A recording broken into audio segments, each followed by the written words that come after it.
పుణ్యక్షేత్రమైన యాదగిరి దేవస్థానం నుంచి SPF inspector Seshagirirao CSO temple దీన్ని నిర్వర్తిస్తున్నాను. ఈరోజు తెల్లవారుజామున 2:25 సుమారు 2:25 కొండ కింద నుంచి పైకి పోలీస్ పెట్రోలింగ్ గస్తీ వెహికల్ వస్తూ సైరన్ వినికిడికి విని ఒక ఇద్దరు అనుమానాస్పద వ్యక్తులు తూర్పు గోపురం సైడు రాగా అక్కడ ఉన్న సెంట్రీ మరియు పెట్రోలింగ్ పార్టీ వాళ్ళని పట్టుకొని ఎక్కడి నుంచి వస్తున్నారు, ఎవరు మీరు అని విచారించగా వాళ్ళు ప్రసాదాలయంలో పనిచేస్తున్న అవుట్సోర్సింగ్ సిబ్బంది గణేష్ మధుగా నిర్ధారించి ఏం చేయడానికి వచ్చారని విచారించగా వాళ్ళు అక్కడ అనుమానాస్పద కారు ఉంది, ఆ కారులో చింతపండు లోడ్ చేసి ఉన్నారు. అక్కడికి వెళ్ళి తనిఖీ చేసి మళ్ళీ ఎక్కడి నుంచి తెచ్చారు, ఏం చేశారని చూసి అది నిర్ధారణ అయిన తర్వాత మాకు నా నాలెడ్జ్కి తీసుకొచ్చిన తర్వాత నేను టెంపుల్ సిబ్బంది టెంపుల్ ఆఫీసర్స్ ఈఓ గారు డిఓ గారికి చెప్పడం లేదు, మా ఆఫీసర్స్ కమాండెంట్ గారు డిఎస్పీ గారికి చెప్పి తర్వాత ఈఓ గారు ఇది క్రిమినల్ కేసు బుక్ చేయమన్నారు. వెంటనే నేను లోకల్ పిఎస్కి ఇన్ఫార్మ్ చేసి వారికి హ్యాండ్ ఓవర్ చేసి నెక్స్ట్ చర్య తీసుకోమని విచారణ జరిపించమని తెలియజేయండి. ఇట్రా దగ్గరికి రా. కారు ఎవరిది చెప్పు, ఏం కాదు చెప్పు.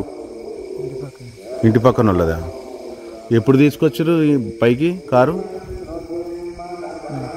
నైట్ ఎన్ని గంటలకు? 8 గంటలకా? ఇది ఎప్పుడు తెచ్చిపెట్టారు చింతపండు? 2 గంటలకా? 2 గంటల టైంలో చెప్పు, కరెక్ట్గా చెప్పు. మీది గంధమల్ల, మీది బేగంపేట. ఆ స్టోర్లకు ఏం లాకులు లేవు. రోజు అట్లనే ఉంటుందా? ఈ రోజు ఉందా అట్లా? రోజు అట్లనే ఉంటుందా? మరి ఎందుకు చేయాలనిపించింది చెప్పు మీకు? జీతాలు లేవా?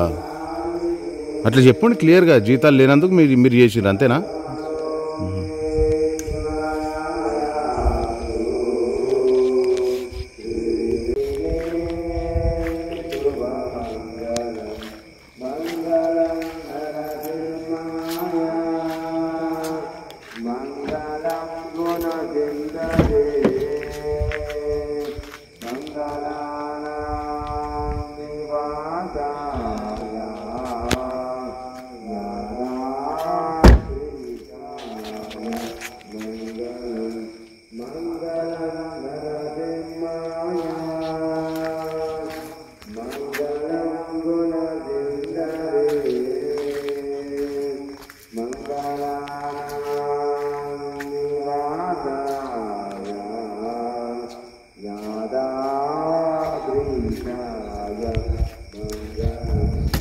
ఈ రోజు మరి తెలంగాణ తిరుపతిగా పిలువబడుతున్నటువంటి యాదగిరిగుట్ట పుణ్యక్షేత్రంలో మరి అవినీతి ఎంత జరుగుతూ ఉందనేటువంటి దానికి నిదర్శనం ఈ రోజు మరి ఉదయం 2:40 సుమారు 30 నిమిషాలకు మరి పులిహోర సెక్షన్ గోదాం నుండి మరి 8 బస్తాల ఏదైతే చింతపండు ఉందో ఆ చింతపండును మరి ఏదైతే అధికారులకు సంబంధం లేకుండా మరి ఇక్కడ ఉన్నటువంటి సురక్షిత ఎంప్లాయీస్ ఎవరైతే ఉన్నారో వాళ్ళు మరి ఒక కారు ద్వారా దొంగిలించి మరి బయటికి తరలించడం కోసం ప్రయత్నం చేస్తే ఇక్కడ ఉన్నటువంటి పోలీసు వాళ్ళు దాన్ని మరి నిర్బంధించి అక్కడికక్కడే పట్టుబడి మరి లాక్ చేయడం జరిగింది.